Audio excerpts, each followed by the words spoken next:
Tout de suite, celui dont les chroniques sont aussi pesantes qu'une double ration d'un repas de la cantine de France Inter, c'est Guillaume Meurice.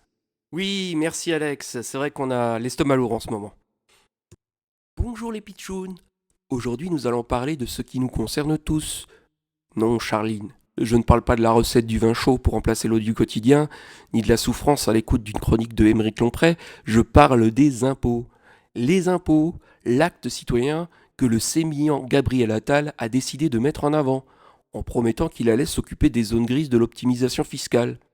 Bon, autant vous dire qu'avant que le gouvernement Macron mette en place une telle disposition, Dupont de Ligonnès animera une émission en prime time sur TF1 nous révélant l'identité de l'assassin du petit Grégory. Calmez-vous les pitchouns, tonton Guillaume va vous expliquer. Avec les manifestations dans les rues pour lutter contre les cocktails Molotov, le président a décidé d'allumer des contre-feux. Bah oui, logique. Un feu contre feu. On ne va quand même pas se focaliser sur une réforme des retraites sous prétexte qu'elle a été adoptée en forçant tous les verrous de la République à grands coups de «Vous êtes trop cons pour comprendre» par nos chers amis de LREM. Il s'agit donc de promettre n'importe quoi. Et Gabriel, ça, il sait le faire. Alors, comme ministre, il est aussi efficace qu'un couteau pour vider un bassin olympique. Par contre, pour venir dans les médias vous promettre que grâce à ces mesures, vous allez pouvoir dépasser le 5 du mois sans manger que des pâtes, il sait le faire. Alors vous me connaissez, pour y voir un peu plus clair, je suis allé directement voir les gens pour leur demander ce qu'ils en pensent. Parce que moi, j'aime les gens. Moi je pense qu'il y a toujours eu les riches. Voilà, faut leur foutre la paix. Et leur argent, ils l'ont eu en travaillant. Bah là du coup pas tellement, ils ont surtout pas payé leurs impôts à la hauteur de ce qu'ils devaient. Non mais là, c'est normal, tout le monde profite.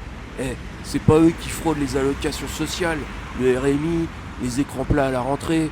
Là ouais, il y a du pognon à récupérer. Oui, alors on remercie ce monsieur qui a sûrement eu un diplôme de sociologie validé par l'Institut de démagogie libérale de BFM TV. Et on continue avec cette dame. Ah non, moi je trouve que le problème c'est qu'il y a trop d'immigrés. Vous voulez dire les gens comme des Belges et des Suisses? Les milliardaires qui prennent une nationalité autre et qui reviennent en France?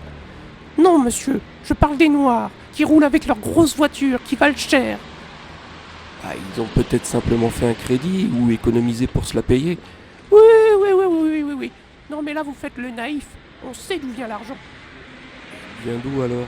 Parce que là je ne comprends pas. Et des allocations monsieur, et ils commettent des actes illégaux. Illégaux? Vous voulez dire? Comme ne pas payer leurs impôts ou faire des montages avec des avocats fiscalistes et des banquiers pour en payer le moins possible? Oui, oui, oui, c'est ça, c'est ça, c'est ça. Allez, au revoir monsieur. Bon, on n'en saura pas plus. On remercie cette dame pour son analyse fine et sourcée de la composition des revenus des Français, sûrement validée par la team Pascal Pro et consoeurs. Alors comme le sujet est brûlant et que je sais qu'il vous intéresse, je suis allé voir celui que tout le monde attend et connaît désormais, Roger, mon Roro. Alors, qu'est-ce qu'il a à dire sur l'idée de Gabriel Attal, notre Roger? Ah bah tu vois, je trouve ça bien. Parce que souvent il y a des gars qui payent pas et qui devraient payer, et je trouve pas ça normal. Et alors Roger, qu'est-ce qu'on doit faire? Est-ce qu'on doit procéder à des spoliations? Des quoi? Non, on va quand même pas se les raser en public. Non mais c'est ma faute. J'ai dérapé, alors j'ai expliqué à Roger le terme, service public oblige, et voilà ce qu'il a répondu. Bah non, faut pas faire ça. Ce serait comme le ordure de Mitterrand quand il est devenu président. Ça fait 40 ans qu'il a foutu la merde dans ce pays. Mais Mitterrand, il a nationalisé pour le bien commun. C'est pas mal ça, Roger, si. Si. De toute façon, Mitterrand, il a que fait de la merde. Bon, je crois que ça résume bien la pensée des objectifs de notre gouvernement. Allumer des contre-feux contenant des propositions qui ne verront jamais leur application, tout en gardant l'idée intrinsèque à la pensée néolibérale et soutenue par nos politiques depuis 40 ans, faire de la merde. Merci Guillaume. Mais vous êtes allé les chercher où cette fois? Bon, pas très loin, j'étais sur le marché dans le 15e, et puis je suis allé prendre un café avec Roger. Roger que l'on embrasse naturellement. Allez, on reste positif, on vous souhaite bonne chance pour votre prochaine chronique. La suite.